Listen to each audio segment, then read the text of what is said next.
Bom, a sessão acompanha um debate, uma palestra. Hoje nós temos a Heloísa Buarque de Almeida, que possui mestrado em Antropologia pela USP e doutorado em Ciências Sociais pela Unicamp, e atualmente é professora doutora da FEFELESH e membro do Comitê de Gênero e Sexualidade da Associação Brasileira de Antropologia. E ela vai conversar com a gente a respeito do filme e dos temas que ela vem pesquisando ao longo dos últimos anos. Obrigado, Heloísa. Obrigada a você.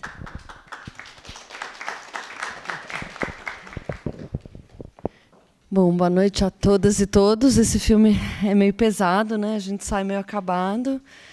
E, embora eu já tivesse visto, tem uma diferença entre a gente ver no computador ou na telinha da televisão. Eu tenho uma televisão pequenininha em casa e ver aqui na telona, né? Parece que dá um impacto maior. Mas, enfim, eu só vou falar algumas coisas para começar o debate um pouco. Não tenho muito conteúdo para dizer para vocês. Quer dizer, tenho muito, mas assim, depois desse filme fica meio... mas vou falar algumas coisas, claro, né? Senão não precisava vir eu aqui, né? Bom, eu acho que tem algumas coisas que eu vou falar para vocês. Eu tenho atuado um pouco, ouvindo alguns casos e algumas histórias, né, de violência sexual ou de gênero, não necessariamente sempre violência sexual, não é, né? Aqui na USP e em outras universidades, né? Mas assim, principalmente aqui na USP, eu tive um cargo que chamava USP Diversidade, que na verdade era no núcleo de direitos aqui do lado, e era só para fazer seminários, não era um cargo para atender os casos, nem para nada disso, né? Era um núcleo para fazer seminários, para pensar sobre gênero, sexualidade, raça, né? Essas questões. Na verdade, era idealmente para combater a homofobia também, né? Combater o machismo, o racismo e tal. Mas a ideia era só fazer seminários e fazer eventos e discutir academicamente o problema. A questão foi que, quando eu peguei esse cargo em 2014, eu comecei a ouvir algumas histórias um pouco mais graves, né? E, principalmente, algumas histórias que chegaram na CPI da Assembleia Legislativa sobre o trote, né?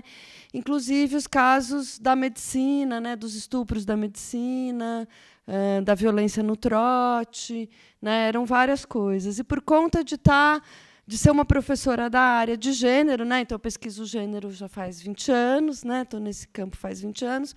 Violência não era meu tema, violência sexual não era meu tema de pesquisa, não é que eu já tivesse. Mas, por conta de trabalhar com gênero e por ter pegado esse cargo, eu acho que algumas alunas, alguns alunos se sentiram mais à vontade de vir falar comigo, né? E eu comecei a ouvir algumas dessas histórias.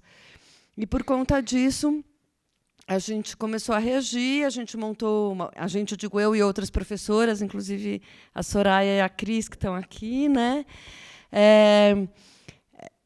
A gente montou a rede Não Cala, que é uma rede de professoras, um coletivo de professoras pelo fim da violência sexual e de gênero aqui na USP, né? E, desde então, a gente está tentando batalhar para melhorar as políticas com relação ao atendimento desse tipo de caso dentro da universidade, né? Obviamente que eu conheço mais o que aconteceu aqui dentro, mas não é um problema específico da USP, como a gente pode ver pelo filme, né? O que eu acho que a gente tem? Eu acho que tem algumas coisas que são diferentes no contexto americano, que são do contexto brasileiro. Eu acho que é legal, esse momento, falar um pouquinho disso, né? Porque o filme, ele é longo, né? Ele é um documentário muito bem feito, ele é um documentário longo, né? Ele conta de muitos casos e ele vai seguindo um pouco o caso dessas duas moças que acabam formando uma espécie de ONG, né? Para combater e falar do assunto, etc. E, no caso americano, parece que eles vão encontrando muito essa correlação com alguns dos alunos esportistas, alunos atletas, etc., né?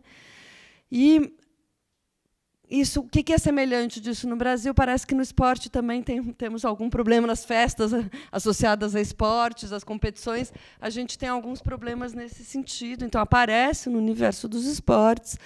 mas, diferentemente dos Estados Unidos, as nossas universidades não precisam dessas doações, não precisam desses times para se manter, né?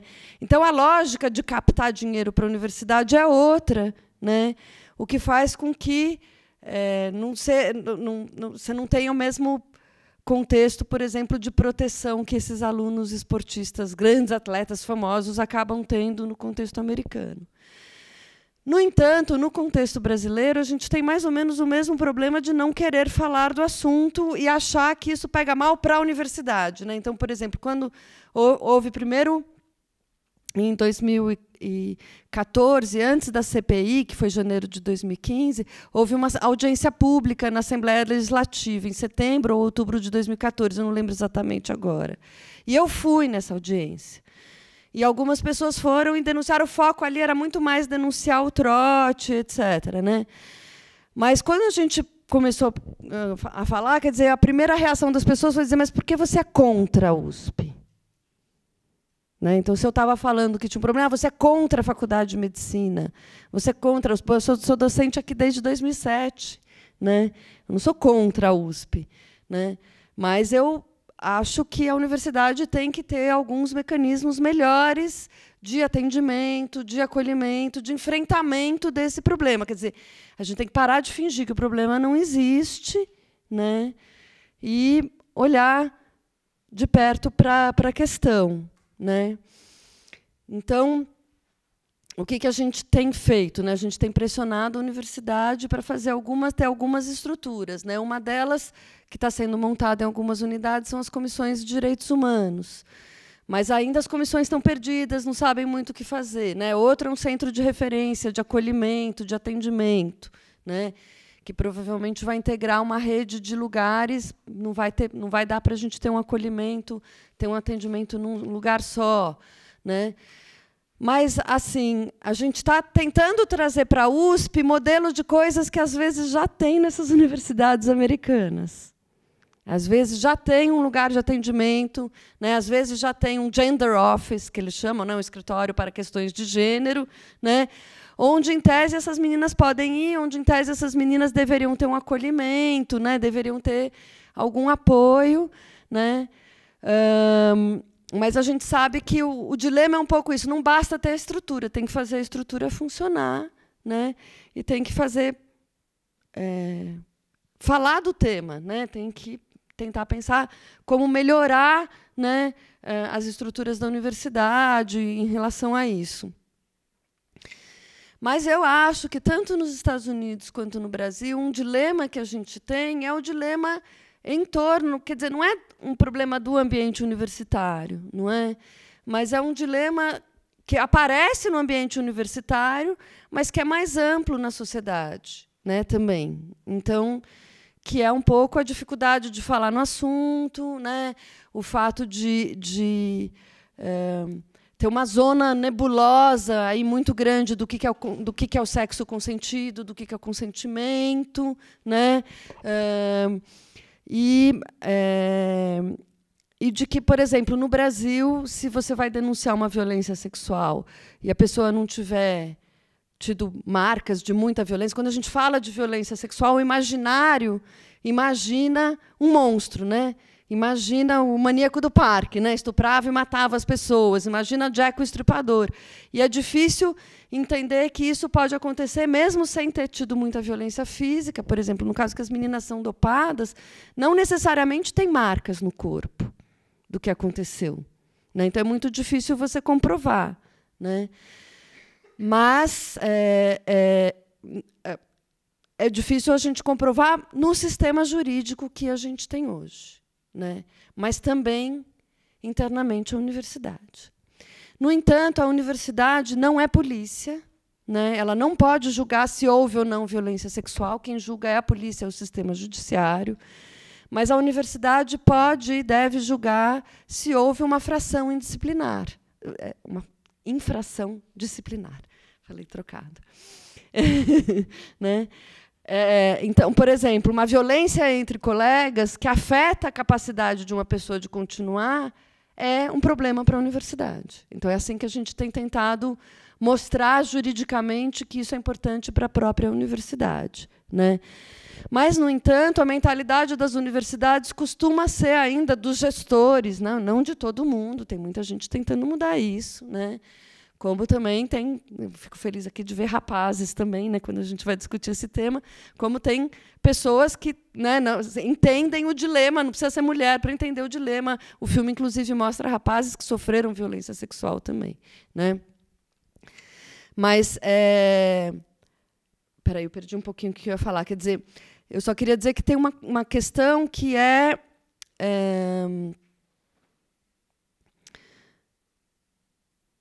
como fazer socialmente ser mais compreensível a ideia, que é uma ideia tradicional do feminismo, do direito ao próprio corpo, né? De que uma mulher tem direito ao próprio corpo. É maluco a gente falar isso, devia ser um dado, né? Mas o que essas meninas, as histórias delas relatam, e outras histórias que a gente ouviu aqui, é isso, é uma dificuldade, né, da pessoa aceitar um não, né, quando ela fala não, né? Ou mesmo de entender, né, que a pessoa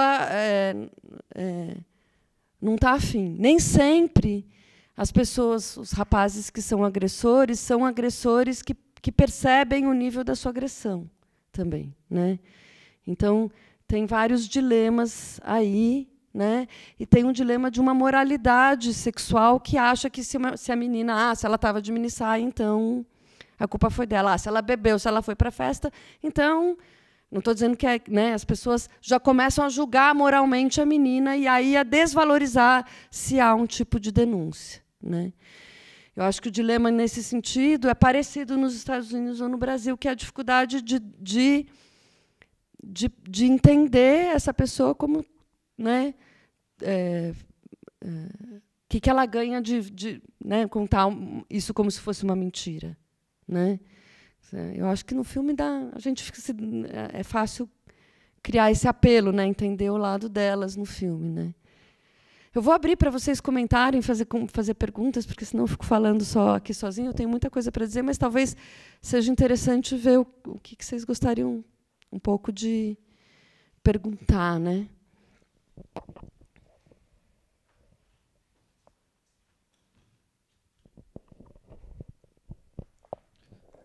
Quem quiser perguntar, é só levantar a mão que eu entrego o microfone, porque a gente está fazendo a captação de som.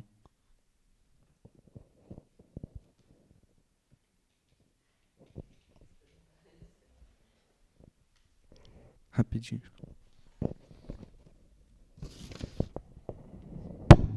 Eita.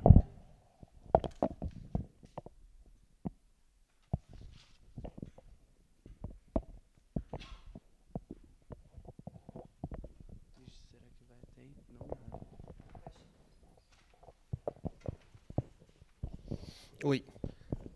No filme eles fazem algumas quantificações, algumas estimativas, provavelmente subestimativas. O quão longe a gente está de ter números sobre o que acontece na situação Brasil?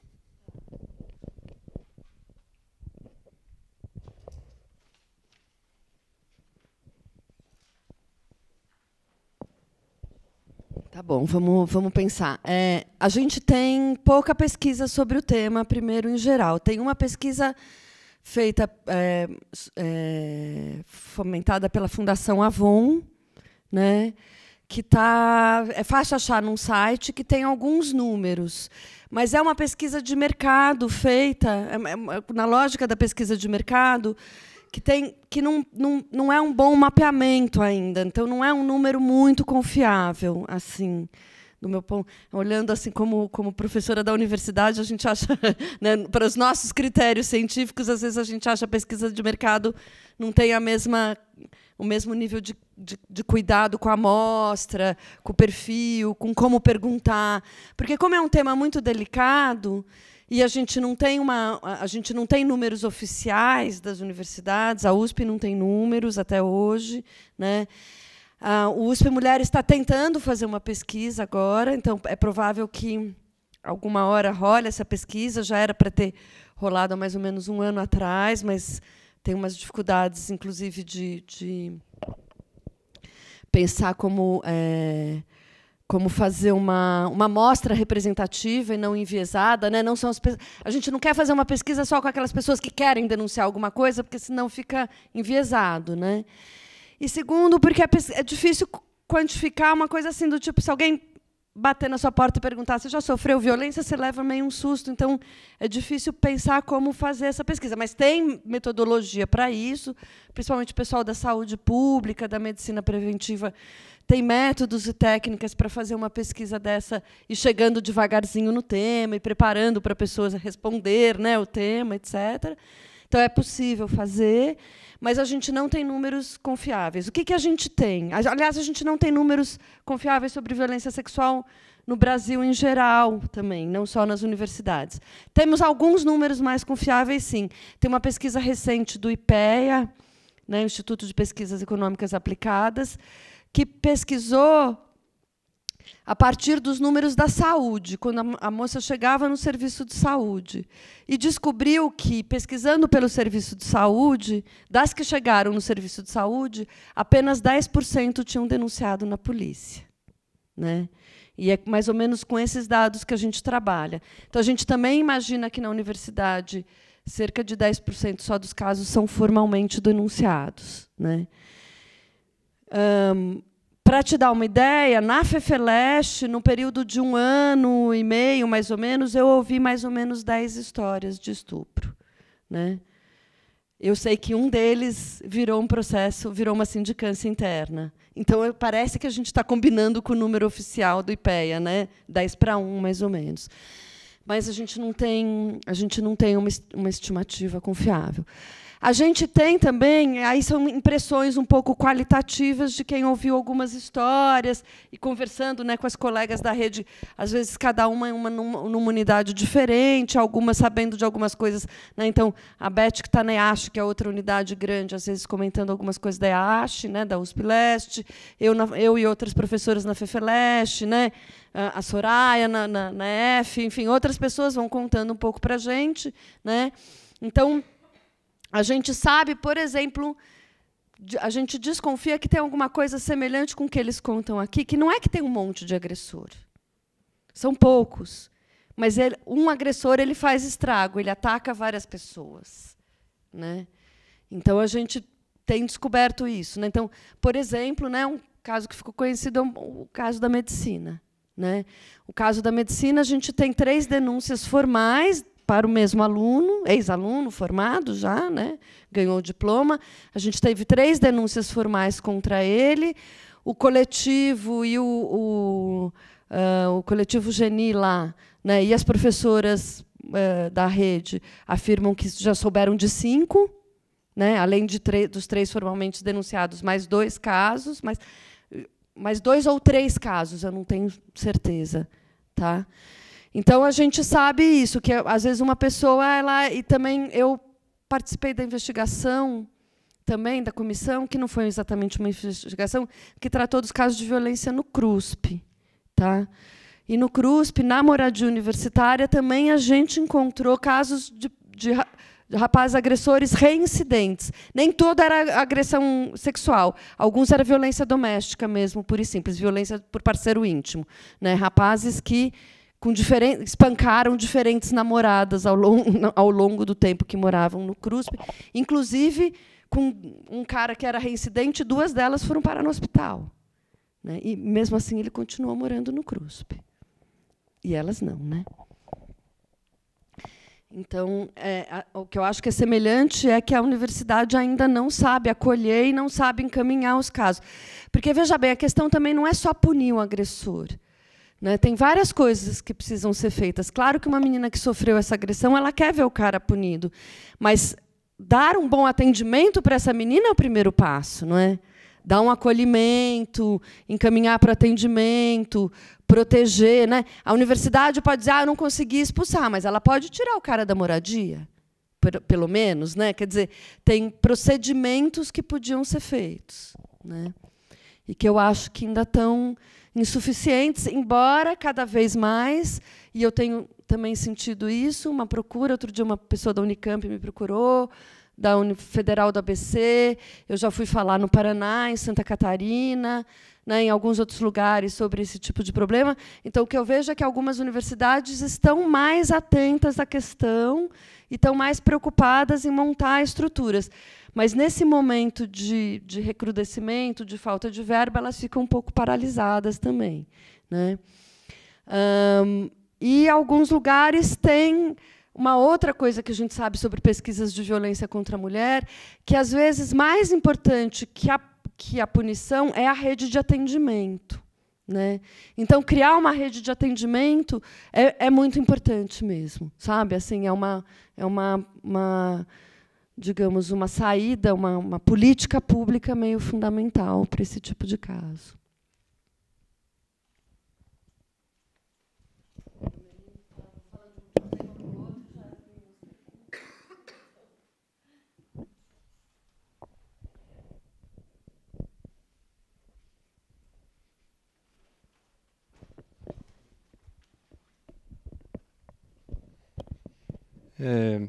Você falou que as universidades aqui do Brasil não enfrentam a mesma dificuldade de financiamento que as dos Estados Unidos, né? Então, quais são as dificuldades que aqui no Brasil a gente enfrenta para criar essa rede de apoio e, enfim, investigar os casos, né? Por que a gente não está mais para frente se a gente não tem a dificuldade que elas apresentam no filme?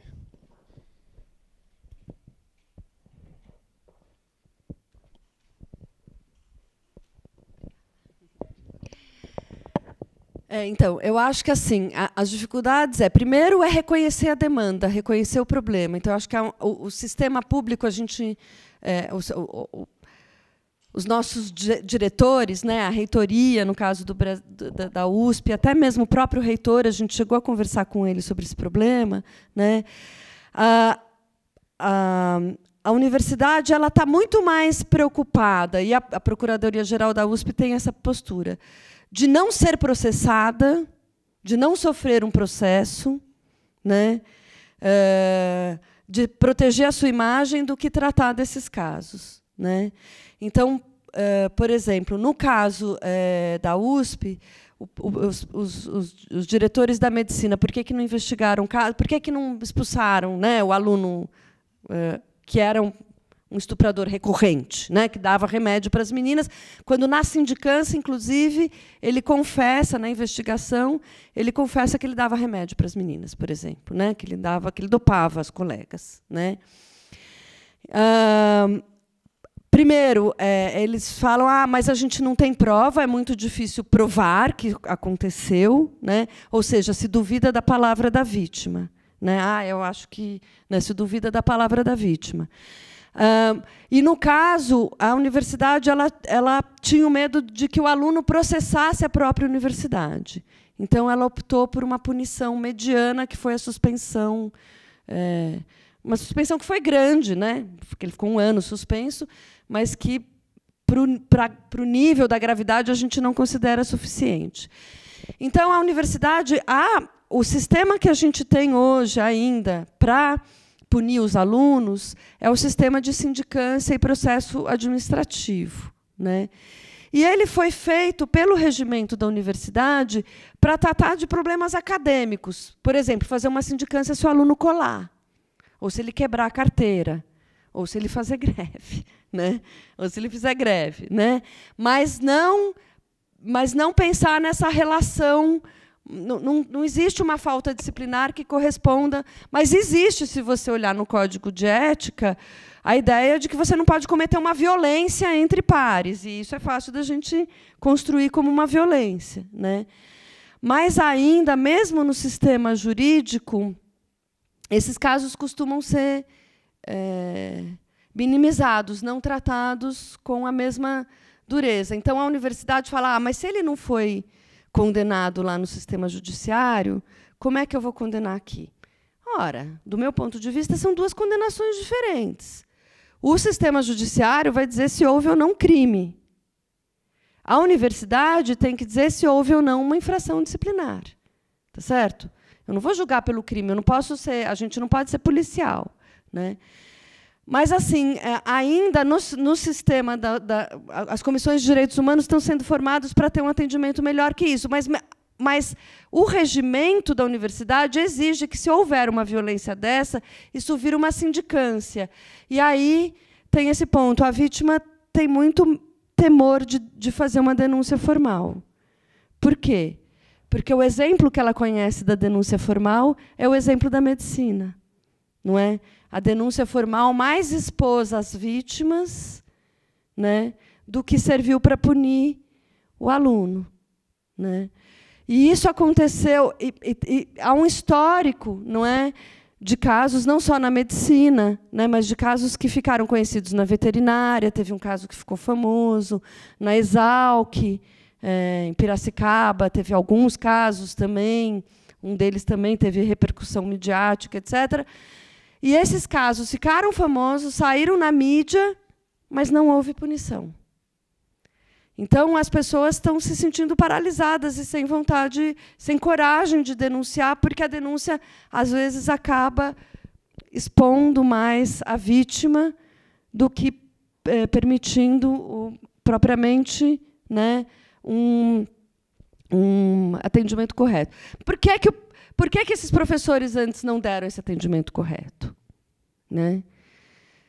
Muitas vezes porque eles veem a vítima como responsável pelo que aconteceu. Né? Então, por exemplo, quando eu estava contando algumas dessas histórias, quando eu comecei a ouvir, eu estava contando uma dessas histórias para um professor já bastante idoso, aposentado, que não está aqui na universidade hoje em dia, e ele falou: nossa, que coisa chocante, mas, professora Heloísa, eu preciso perguntar uma coisa. Eu falei: pois não, pergunte e tal. Essas meninas que isso aconteceu, elas se dão ao respeito? Né? Aí eu falei: olha, professor, o senhor tem que entender que não é mais como no tempo do senhor, antigamente, né, que o mundo era dividido entre as pessoas, né, as meninas para casar e as meninas que não eram para casar. Né? Essa menina tem o direito a ter uma vida sexual ativa. Ela tem o direito a ser feliz. Né?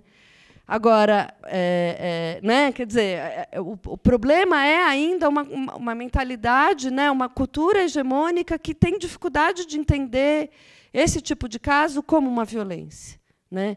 Então, acaba fazendo parecido com o que fez aqui no filme, quer dizer, mas será que foi violência? Foi sexo consensual, e aí ela se arrependeu e falou que foi estupro. Né? Como se fosse fácil dizer para alguém: eu sofri um estupro. Não é? Uma coisa muito dura de se dizer, a pessoa sofre. Né? Então, eu acho que, assim, a grande dificuldade é ainda uma mentalidade. Então, para mudar isso, eu acho que a gente tem que falar, né, disso bastante. Né? E esse evento aqui é um evento importante nesse sentido. Né? Ao mesmo tempo que a gente tem que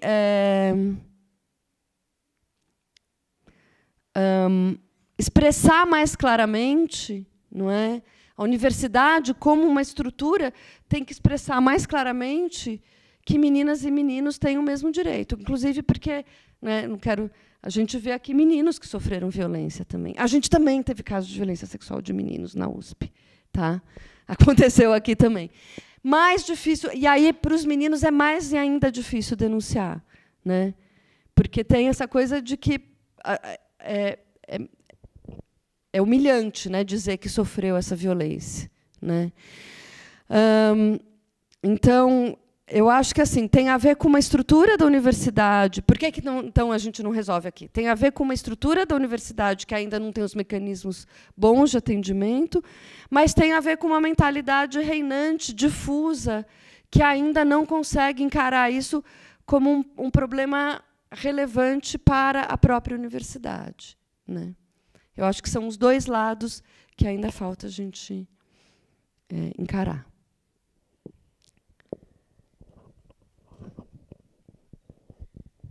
Mais alguém? Comentários? Pode ser também. Obrigada.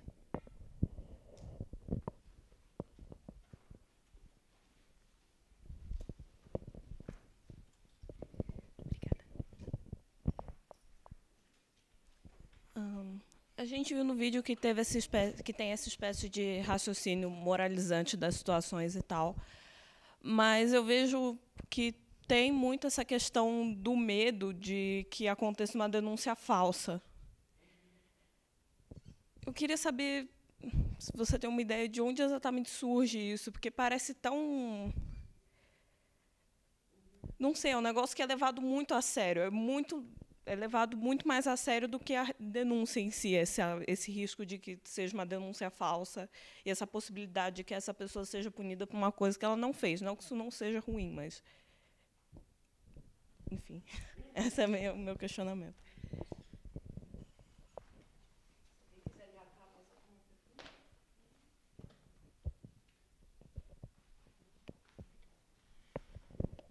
Bom, então, normalmente, na verdade, assim, a gente imaginar que alguém vai sofrer uma denúncia falsa, vai sofrer e vai ser punido por algo que não fez, é terrível, né? Quer dizer, né, o grande temor, e eu acho que assim, eu pessoalmente jamais poderia ser juíza, promotora, tal, só de pensar nisso, assim, a responsabilidade de fazer, né, algo errado, né? Inclusive porque pode ter, efetivamente, denúncias falsas, né? Eu lembro, pode acontecer mesmo, né, de ter uma pessoa, vocês já viram isso, a pessoa está mal, surta e começa a falar, não sei quem está me seguindo, e às vezes não é isso que está acontecendo, né? Pode acontecer isso com alguém, etc. No entanto, o que eu acho que, assim, na verdade, eu acho que a ideia da denúncia falsa, porque pela pesquisa que eles mostram, as denúncias falsas são muito poucas, né? A ideia da denúncia falsa, ela tem que colocar para a gente o problema de que, havendo uma denúncia, a pessoa tem direito de se defender, é fundamental. Quer dizer, o direito de defesa de uma pessoa que é acusada de um crime é um direito fundamental do Estado democrático de direito. Todo mundo tem que ter direito de se defender, evidentemente, né? Isso é importante. E isso foi inventado, inclusive, para proteger a gente do Estado, né? Da violência do Estado, né? Então, de não poder acusar injustamente alguém também. Mas eu acho que, no caso, assim, isso acaba sendo meio a desculpa que os administradores das universidades usam. Entendeu? Quer dizer, não, é porque a denúncia é falsa. No caso aqui, eu acho que, no caso dos exemplos aqui, construir a denúncia falsa era também proteger o atleta e proteger o nome da universidade, muito mais do que ter o medo de uma denúncia falsa mesmo, né? Quer dizer, eu acho que o imaginário dessa denúncia falsa, né, ele aparece um pouco como uma desculpa, mais do que tudo, como uma desculpa para não encarar as denúncias verdadeiras, né? Então é muito... E aí, mas isso nos leva a um dilema, né? Por conta dessa lógica de que, ao denunciar, né, a pessoa vai ter direito a se defender e vai ter um processo desagradável e a vítima vai ter que contar a história mais de uma vez, né? Então, um dos mecanismos que a gente quer criar aqui na USP, por exemplo, é que no próprio atendimento, isso tem lá no Hospital São Paulo, no atendimento de vítimas de violência sexual, que tem alguns lugares que tem atendimento, no HC também tem, no Pérola Byington também tem. A ideia de que, quando a vítima conte para o médico, isso já seja gravado, isso já conte como um testemunho para ela não ter que contar várias vezes a mesma história. Porque o que acontece muitas vezes na universidade é que a sindicância, o mecanismo da sindicância, como ele não é feito para esse tipo de violência, uma sindicância, já aconteceu aqui na USP, da sindicância colocar vítima, agressor frente a frente. Conta aí o que aconteceu. E a menina surtou e não conseguiu falar, vocês entendem, né? Quer dizer, ela não precisaria ter que contar na frente do agressor. Vocês concordam comigo? Né? É muito constrangedor. Então, fica esse dilema que daí acaba acontecendo, que as pessoas acham mais fácil fazer uma denúncia anônima, né? Pichar na parede do banheiro, do que contar o que aconteceu para a universidade, né? Cuidado, não sei quem é agressor, etc. E tal. Isso cria um risco, o risco das meninas serem processadas. A gente teve menina na FEFELESH que está pagando para um cara que foi agressor de violência doméstica, não foi violência sexual, por denúncia falsa, né? Ele conseguiu processar, né? Então, por isso que, às vezes, a gente fala é melhor ter a denúncia formal, porque você se protege de sofrer um processo de volta, né? Mas tem uma outra questão que tem a ver com esse medo de uma denúncia falsa, que eu acho que as pessoas não falam. Eu vou falar uma coisa mais difusa e mais simbólica. O fato de que, se eu falasse, nossa, aconteceu um estupro, a palavra estupro já deixa todo mundo chocado. Ninguém vai dizer assim, eu sou a favor do estupro. Né? Todo mundo vai dizer, eu sou contra a violência sexual. Às vezes, até o cara que cometeu a violência sexual, porque ele não percebeu que ele cometeu uma violência. É uma outra coisa. Né? Mas, assim, e o nosso imaginário, quando a gente fala alguém cometeu um estupro, já vira assim, o estuprador. E a mídia constrói o estuprador como um monstro. Ele é um monstro. Né? É isso que eu falo. Quando a gente fala o estuprador, as pessoas pensam o maníaco do parque, elas pensam o Jack o estuprador, elas pensam no Roger Abdelmaci, né? Elas pensam no monstro. E aí, o aluno da faculdade, ele não é um estuprador o tempo inteiro, ele não é um agressor o tempo inteiro, como muitos desses agressores não eram agressores o tempo inteiro. O médico era médico. Né? Ou seja, ele pode ser um bom aluno, ele pode ser um grande atleta, vocês entendem, né? Ele pode ser uma pessoa aparentemente comum. Quando a gente pesquisa violência doméstica, isso também aparece. O cara que bate na mulher, ele não necessariamente é um monstro. Ele é um cara legal, ele pode ser um bom profissional, sair para beber com os amigos. Ele bate na mulher dele, ele não bate em outras. Né? Então, a gente tem que lidar com o imaginário que, às vezes, é uma pessoa que comete uma agressão, ele não é o agressor. Ele cometeu uma agressão, são coisas diferentes. Só que o nosso imaginário vai construindo ele como um monstro. Isso é complicado, porque daí a gente não consegue olhar quando a pessoa é uma pessoa comum e cometeu uma agressão. Eu estou dizendo que, vocês entendem o que eu estou dizendo? É uma pessoa com aparência de uma pessoa comum, não está escrito na cara, eu sou do mal. Né? E não necessariamente ele é do mal o tempo inteiro. Né? Então, eu acho que isso tem a ver um pouco com esse medo da falsa denúncia. Né? O que eu quero dizer com isso?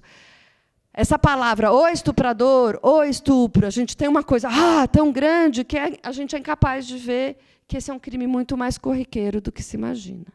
Tá? Então, é isso que a gente sabe dos dados um pouco sobre o Brasil, é que é muito comum. Né? E que é muito comum que a maior parte dos crimes de violência sexual, eu não trouxe os dados aqui hoje, às vezes eu ando com umas tabelinhas, mas hoje eu não lembrei. A maior parte dos crimes de violência sexual não acontece na rua escura. Né? Então, esse dado eu lembro do IPEA, 70% dos casos de violência sexual é entre duas pessoas que se conhecem.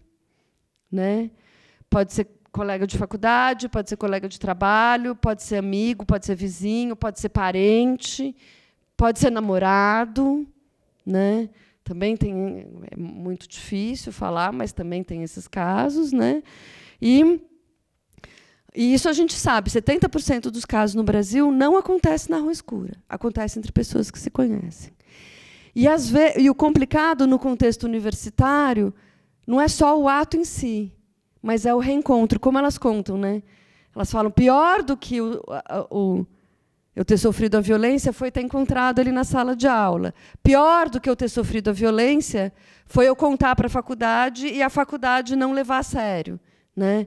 Então, às vezes, pior do que a violência em si é a consequência, né, do que vai acontecer depois.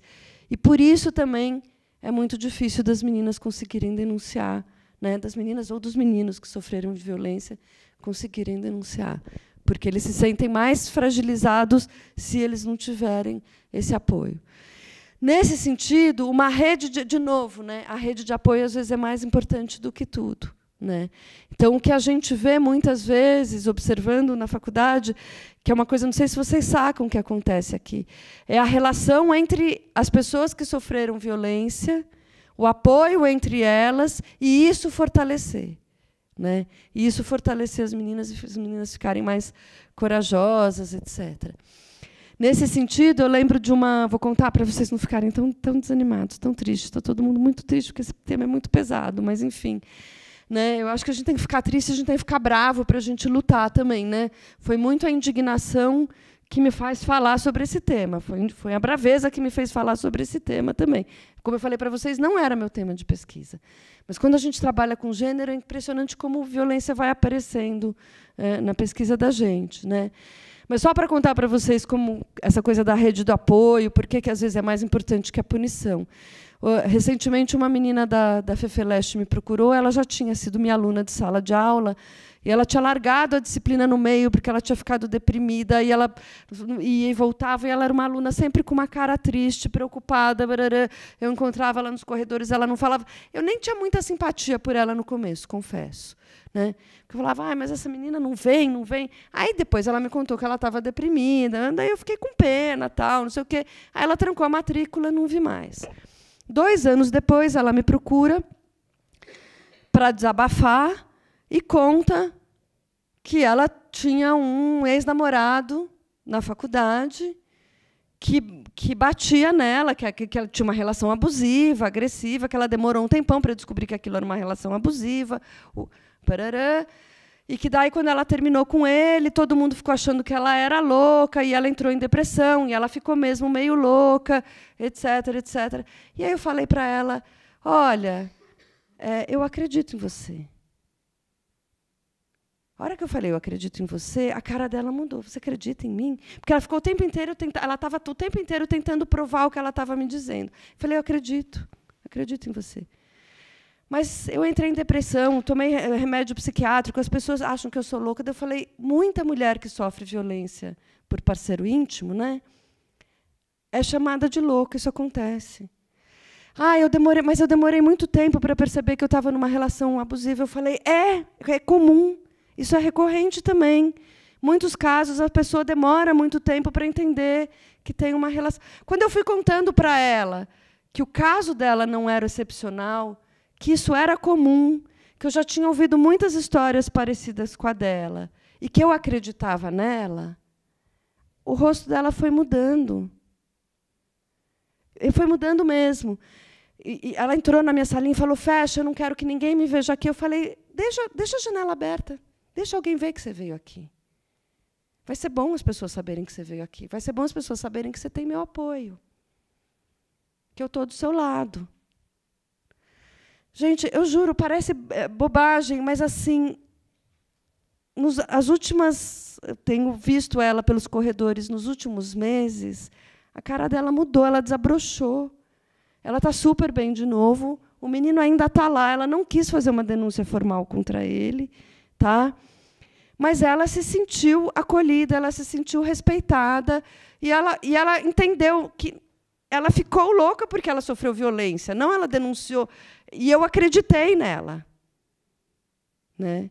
E eu acreditei que ela também ia passar, essa depressão ia passar. Ela ficou louca para o resto da vida, né? É possível se curar, né? E eu sinto que ela está muito melhor, né? Eu vejo ela muito melhor, ela está se formando, e eu estou muito feliz por ela, né? Então, eu vejo isso na cara dela, juro para vocês, eu vejo isso na cara dela, eu vejo ela melhor. Então, assim, mais do que tudo, essa rede de apoio, você apoiar, você acreditar, né?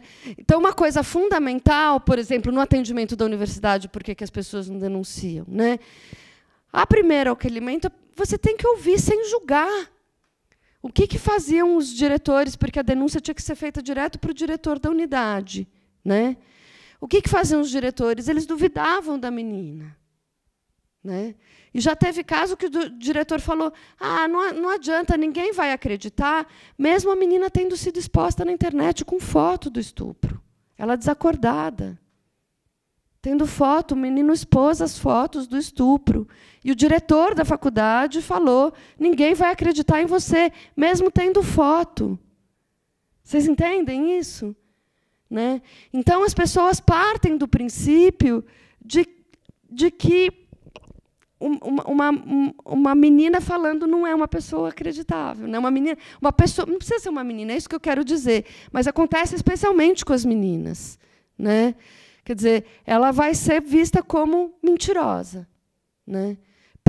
Quer dizer, o diretor da escola falar ninguém vai acreditar na sua palavra antes mesmo, né? Mesmo tendo provas, por que ele disse isso? Porque ele quer, do meu ponto de vista, porque ele quer proteger a faculdade do escândalo. Ele não quer sujar o nome da nossa escola, né? Em algumas unidades eles falam assim, o nome da nossa escola, né? Até quando eles são fora do campus, eles falam, vocês lá na USP têm esse problema, mas nós aqui, no direito, na medicina, na Exalc, aqui é outra coisa, aqui é diferente, né?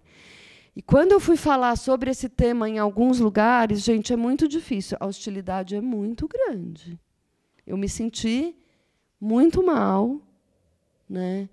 Quando eu fui falar, por exemplo, nas semanas de calouro, etc., fazer um pouco esse debate para discutir um pouco essa questão do consentimento, do respeito, né, etc. Então, assim, os próprios gestores da universidade, às vezes, parece que eles não têm noção de que aquela pessoa é um sujeito de direitos, né, de que, se ela está denunciando, é porque ela tem direito. Né? Porque, na verdade, quando a gente fala de contrapartida, a contrapartida de ter sofrido uma violência é ter direito a não sofrer violência. Né? Então, é isso que a gente precisa entender.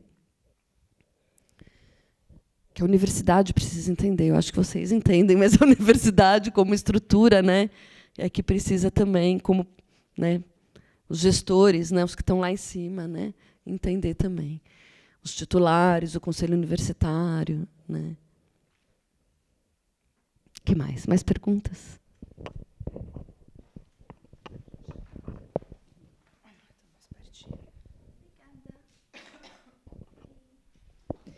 Bom, oi, boa noite. Eu fiquei, não sei, pensando sobre, primeiramente, a aparição desses homens no próprio documentário como vítimas e sim, eu entendo que isso é um dado real, que isso acontece. Mas também me chamou a atenção a sua fala quando você diz que, incluso, pode chegar a ser até pior para eles assumirem isso. E, ao mesmo tempo que eu entendo isso vindo de um lugar, um dos espectros da masculinidade, né? Eu entendo que o ato de estuprar também é um dos espectros da masculinidade, como também foi apontado no documentário, né? Então, eu sinto que a gente tem debatido muito esse assunto, mas que a gente sempre, de uma maneira ou outra, chega num consenso de que é um problema das mulheres, porque, de fato, é um problema das mulheres, mas a gente esquece de apontar quem que está causando esse problema, né? Porque mesmo os homens estuprados são estuprados por homens, de fato. E também gostaria de saber a relevância desses dados de homens estuprados para estudos do tema, enfim, como isso é dado aqui na academia.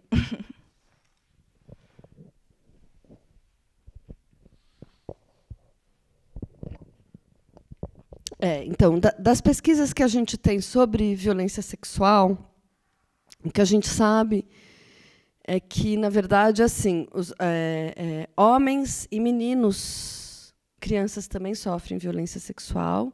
Por conta disso, inclusive, foi um dos motivos que a lei sobre estupro mudou em 2009. Né? Então, a lei de estupro, ela deixou de...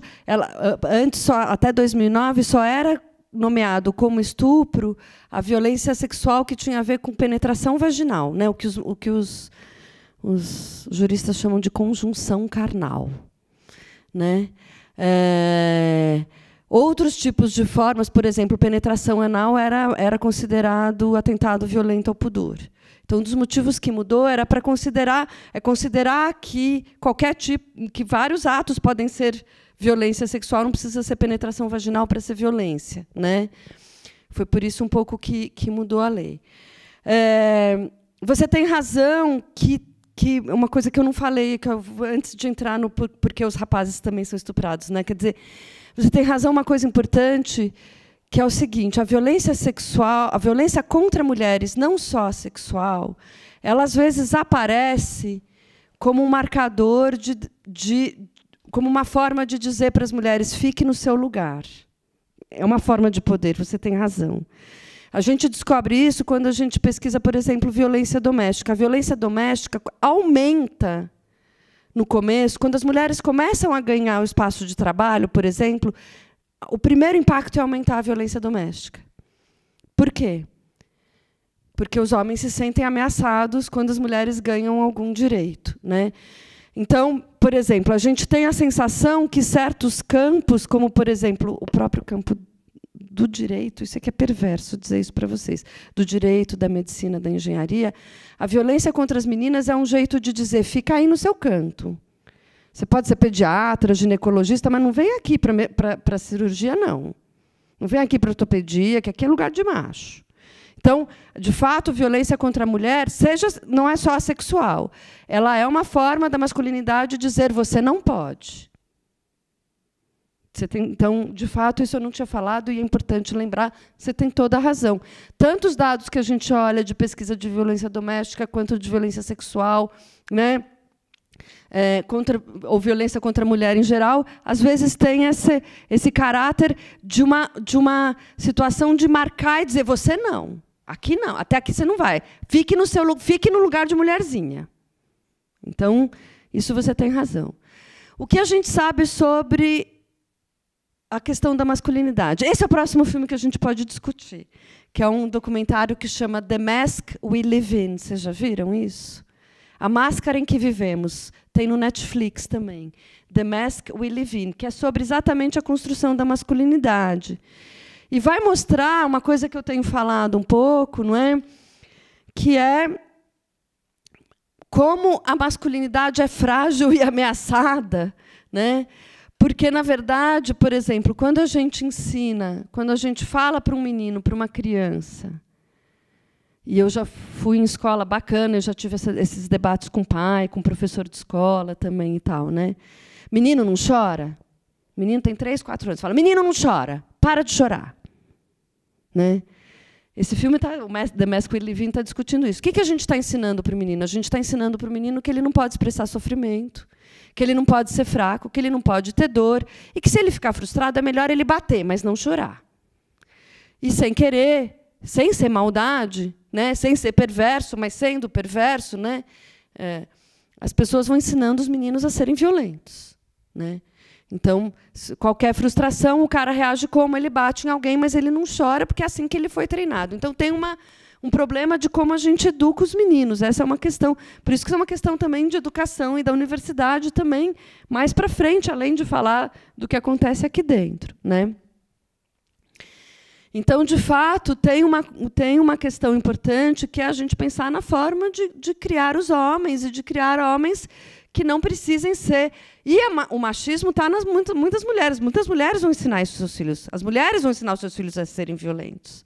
É difícil a gente dizer isso, mas é verdade, a gente sabe disso. Né? Então, tem uma questão da construção da masculinidade, de uma associação de uma masculinidade considerada hegemônica, digamos assim, considerada aceitável, que passa pela agressividade. Né? Não necessariamente a agressividade é violência, mas acaba desembocando na violência. Né? Por que eu acho que, às vezes, é mais difícil os meninos estuprados falarem? Né? Porque quem sofre estupro, normalmente, são pessoas que já são feminilizadas. Né? Então, por exemplo, quando a gente faz pesquisa sobre trajetórias afetivo-sexuais, né, que é uma técnica de pesquisa sobre sexualidade, trajetórias afetivo-sexuais. A gente faz uma entrevista com a pessoa, né, e pergunta quando você começou a namorar, quando você começou a beijar, como foi sua primeira relação, né, vai fazendo. Quando a gente faz esse tipo de pesquisa, é impressionante como aparecem casos de violência sexual. Aparece muito também para meninos homossexuais, para pessoas trans, para travestis. A quantidade... Inúmeras pessoas trans que eu conheço, travestis ou mulheres transexuais, sofreram violência sexual na infância ou na adolescência. É difícil de... Não tenho dados estatísticos sobre isso, porque é muito difícil falar. O que eu acho? Não é que a pessoa virou homossexual ou virou trans porque sofreu violência, pelo amor de Deus, né? A gente não faça esse raciocínio bobo, mas eu acho que são pessoas, como elas já são feminilizadas, elas são mais vítimas de agressão. Então, nesse sentido, é uma violência contra o feminino também. Entendeu? Contra meninos que foram feminilizados. Por isso é muito difícil para eles falarem, né? A maior parte dos meninos que sofreram violência, às vezes, são gays. Não necessariamente são gays, né?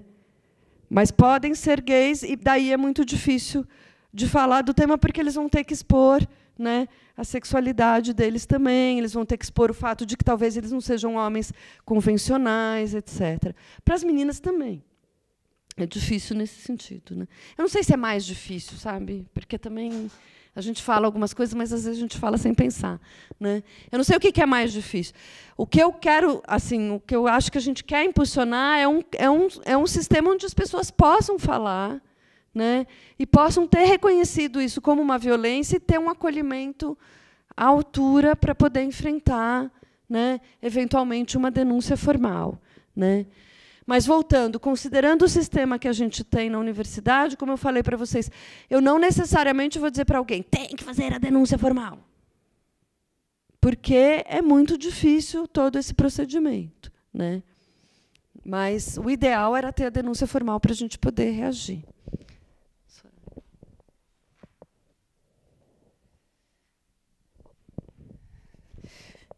Elô, eu estou te escutando aqui, né? Estou pensando junto. Pensando também em todo o trabalho que a gente tem desenvolvido e como é que ele tem funcionado, né? Se, na verdade, a gente tem uma estrutura que é muito masculina, produtivista, do alto rendimento e da cultura do medo, como a gente tem visto, né? Por outro lado, também a gente tem construído redes de articulação, que eu acho que isso é muito importante, né? Que com essa sensibilidade mais feminina, digamos assim, né?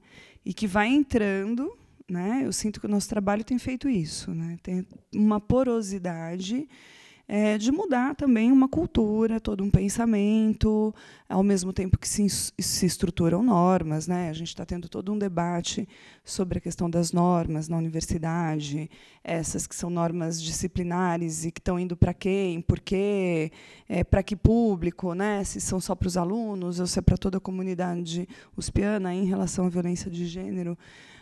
Então, acho que é importante valorizar isso no sentido de que a capilaridade, né? Uma vez que a gente está recebendo o problema e o que a gente quer é nunca dizer para uma aluna que vem procurar a gente, olha, calma, devagar, isso é difícil, não tem uma solução simples, não é assim, vamos denunciar e pronto, vai funcionar, né? Porque a gente sabe, pelo histórico, as alunas também já sabem, né, essa altura do campeonato, que é quase um ato heróico, essa denúncia formal da parte dela, né? Porque ela tem toda essa exposição e tem toda essa resistência.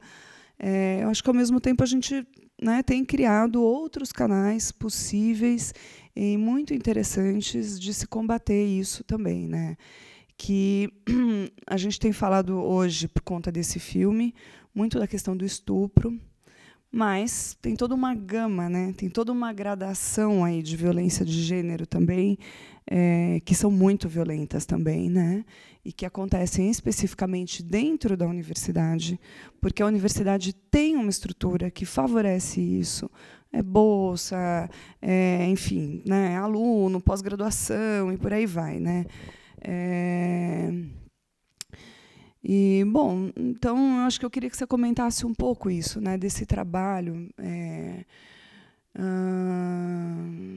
capilar, devagar, e de uma mudança mesmo, né? Porque eu estava assistindo o filme, eu percebi que essas meninas, essas duas que montaram a ONG e tal, né, que estão trabalhando, elas estão muito preocupadas com a vítima, muito autoespelhadas na situação, são as sobreviventes, né, elas se chamam assim, sobreviventes, eu achei interessante, porque são mesmo, né?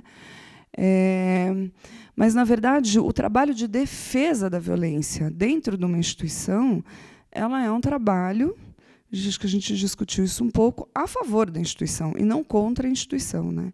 Então, começar a mudar um pouco esse pensamento de dizer, olha, a gente quer uma boa instituição, a gente tem amor a essa instituição, e aí nós vamos defender que não haja esse tipo de violência aqui dentro, e mudar, né? E mudando essa mentalidade, né? Agora, a gente esbarra em questões muito muito de raiz, né, que é toda essa cultura machista, enfim, que já criminaliza a mulher de princípio, né, e como é que a gente valoriza, então, essa mulher, sem ir logo lá para a sindicância, como é que a gente consegue fazer a punição, né, enfim, a gente tem pensado, né, eu acho, várias estratégias nessa direção. Bom, então, tem fundamentalmente esse trabalho, né? Eu acho que assim, tem a gente na Rede Não Cala tem falado bastante, né, sobre as coisas e tem tentado fazer propostas também substantivas em termos das estruturas da universidade, né? O reitor falou isso para a gente, façam. A gente fez várias sugestões, né? Vamos ver se ele implementa também, né? Enfim, tem uma outra coisa que eu acho que é bacana, que é o espaço um pouco dos coletivos também, dos apoios entre elas, entre as meninas, né? É muito importante, né? É muito importante a gente respeitar os coletivos e a gente perceber que os coletivos estão fazendo também um trabalho interessante de apoio entre as pessoas, entre as meninas, né? Os coletivos feministas e as outras formas de apoio, às vezes mais informais também, não é? Eu acho que tem um trabalho de formiguinha interessante acontecendo, porque, na verdade, também não dá. Agora, as universidades também já não podem dizer que elas não sabem que isso existe, né? Já deixou de ser uma coisa... Vocês entendem isso? Quer dizer, só o fato de deixar de ser uma coisa invisível já pode ser, em si, algo interessante, não é? Para transformar um pouco esse contexto, né? Para as pessoas irem mudando um pouco... e mudando um pouco as mentalidades. Eu acho que o grande desafio é esse, né, na verdade. Como é que a gente muda coisas que estão dadas como muito naturais. É assim mesmo, não precisa fazer nada. Isso é assim, quem mandou sair à noite, quem mandou ir no bar beber. Para a gente mudar isso, eu acho que assim, é um trabalho longo. A gente vai ter que continuar falando, a gente vai ter que continuar fazendo isso de uma maneira crescente, né? É preciso fazer isso na escola. É preciso e urgente, fundamental, falar de gênero na escola, desde os pequenininhos, né? Então, é engraçado, eu estou falando aqui com vocês, mas as escolas estão me chamando para ir falar sobre gênero e violência nas escolas, né? Não só no ensino médio, já pediram para eu falar para a criança pequenininha também, para pai de criança pequenininho. Quer dizer, as escolas também sabem que tem questões, né, a ser pensadas com isso. Agora, sim, as mudanças de mentalidade, elas são mudanças lentas. Agora eu estou falando como antropóloga, tá? Assim, como quem faz pesquisa sobre isso, né? As mudanças, elas não, as mentalidades você não muda muito rápido, mas muda-se de uma geração para outra. É possível, as gerações. Eu pesquisei televisão, por exemplo, né? Então, eu pesquisei telenovela. Teve uma geração que foi completamente socializada, várias gerações socializadas vendo telenovela. Hoje tem gerações mais novas que não veem mais telenovela. Quando a gente pesquisava novela nos anos 80 e 90, a gente não imaginava como isso ia mudar. Mudou, né? Então, a gente não tem... É difícil fazer a bola de cristal da previsão da mudança social. É mais vendo como ela acontece, né? Mas a educação tem um papel fundamental nessa mudança, era isso que eu ia falar. Então, o papel da gente aqui, e nas escolas, e nos trabalhos de extensão que a gente faz, né? Então, no NUMAS, lá na antropologia, eu sou de um núcleo de pesquisa que chama Núcleo dos Marcadores Sociais da Diferença. A gente pesquisa questões de gênero, raça, sexualidade, geração, classe social, tudo que a gente chama marcadores sociais da diferença, né? Nas ciências sociais, né? Então tem toda uma teoria por trás disso. E eu comecei a fazer com NUMAS algumas oficinas em escolas, né? Que nem sempre dá para eu ir, os alunos vão, né? Mas são fundamentalmente chamadas para as escolas quando as escolas têm algum problema. As escolas procuram a gente quando elas têm algum problema. Quando, na verdade, a gente devia se antecipar e começar a falar antes disso também. Então, eu acho que tem um trabalho importante da rede, dos coletivos, né? Dos temas estarem ganhando também um certo espaço na mídia, da gente ter uma mídia alternativa que não é necessariamente hegemônica, mas que começa a veicular. Então, se vocês, né, olharem, né, por exemplo, né, a questão, você estava falando, a própria universidade tem as estruturas de manter certas desigualdades, né? Então, por exemplo, a questão de como os professores falam em sala de aula e como alguns professores, em algumas unidades, na FEFELESH menos, porque se ele fizer isso, ele vai... né? Mas, em algumas unidades, ainda você tem professor fazendo piadinha machista em sala de aula muito recorrentemente, sem parar para pensar nisso. O que ele vai dizer? Não, mas isso não é uma violência, eu não estou fazendo... Tá fazendo uma violência. Né? Porque se uma aluna se sente intimidada com a piadinha machista, não é? Ele está afetando também a participação. Então, quer dizer, aquele professor que fala, vocês estão aqui para procurar casamento, etc. E tal, não leva a sério a sua aluna como uma aluna, como uma profissional. Né, como uma futura profissional. Né? No caso da pós-graduação também a gente tem esse problema, né, do orientador, às vezes, achar que é dono da sua orientanda, né, por exemplo. Né? E você tem uma série de competições internas na universidade em que algumas desigualdades são naturalizadas. Né?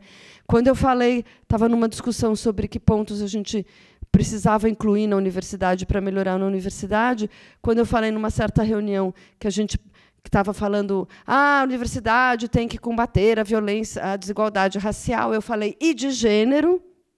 Uma senhora de bastante idade falou, não, mas nós não temos problemas de violência de gênero aqui. Uma professora falou para mim, o que nós temos é uma desigualdade racial, porque, veja bem, eu sou uma pesquisadora, eu estou aqui, eu fiz a minha carreira. Então, às vezes, a pessoa não percebe que... Vocês entendem? Não percebe que tem uma desigualdade. Né? E a gente precisa, então, outro trabalho que a gente precisa fazer é, às vezes, explicitar. Eu não quero a piadinha machista em sala de aula. Né?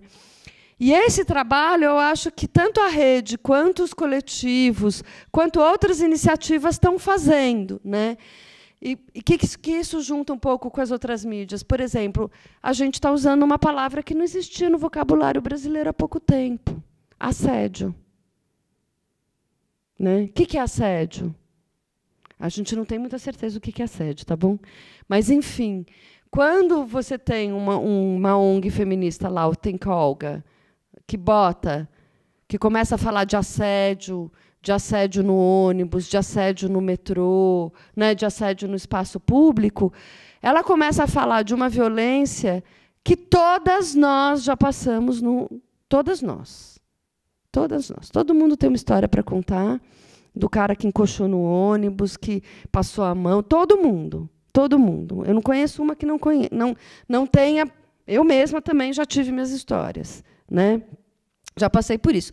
Quando eu passei por algumas cenas dessas na minha juventude, na minha adolescência, eu achei horrível, eu me senti agredida, mas eu não tinha um jeito de dizer eu sofri assédio, isso foi ruim para os outros. Eu fiquei quietinha.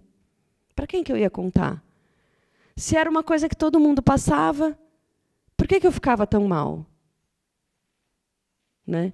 O que eu não podia pensar é que talvez as outras também ficassem mal, mas isso passava, vocês entendem? Isso passava tão naturalizado que a gente não parava para pensar. Isso continua acontecendo? Continua acontecendo. Mas agora, cada vez mais, a gente está falando no espaço público que isso não pode acontecer, vocês entendem? Né? Então, eu tenho uma esperança um pouco nessa mudança de concepção. E o que eu vejo um pouco é isso. Há uma concepção diferente, há uma tolerância menor em alguns grupos sociais para certos tipos de violência. Né? Elas estão fazendo essa violência ser visibilizada. Né?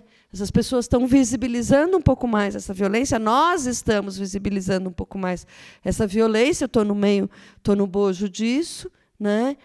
E isso vai as pessoas vão percebendo mais isso como uma violência, né? E, às vezes, isso vai mudando algumas atitudes das pessoas. Mas a primeira vez que eu contei, às vezes, numa palestra, essa sensação de medo, né, de medo do espaço público. Então, eu contei que eu morava lá em Santo Amaro, quando eu descia da Santo Amaro até minha casa, né, era meio escuro, e um cara me seguiu, e não sei o quê. A primeira vez que eu falei isso, um cara na plateia levantou a mão e falou: não, mas eu sou psicanalista, eu acho que foi o seu desejo. Né? Eu que estava com desejo de ser agredida na rua. Quer dizer, uma coisa completamente... Eu espero que hoje ele não tenha coragem de mais fazer essa pergunta, entende? Assim, eu espero que... Porque a gente está falando tão mais disso, né?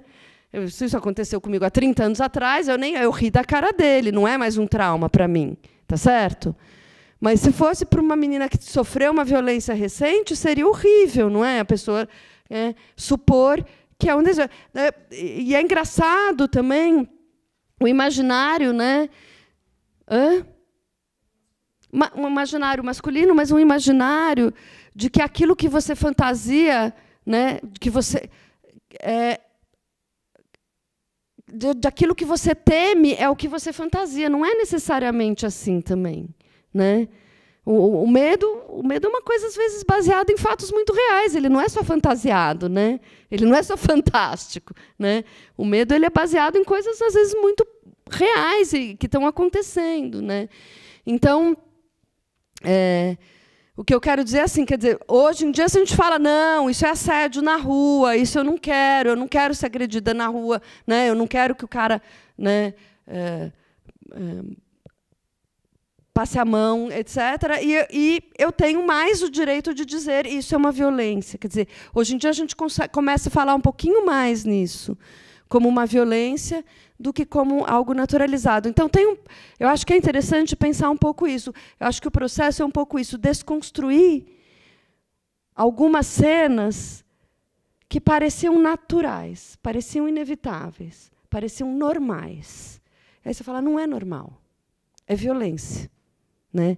Então, eu acho que é um processo interessante esse de visibilizar, de dar, né, espaço para falar disso. Né?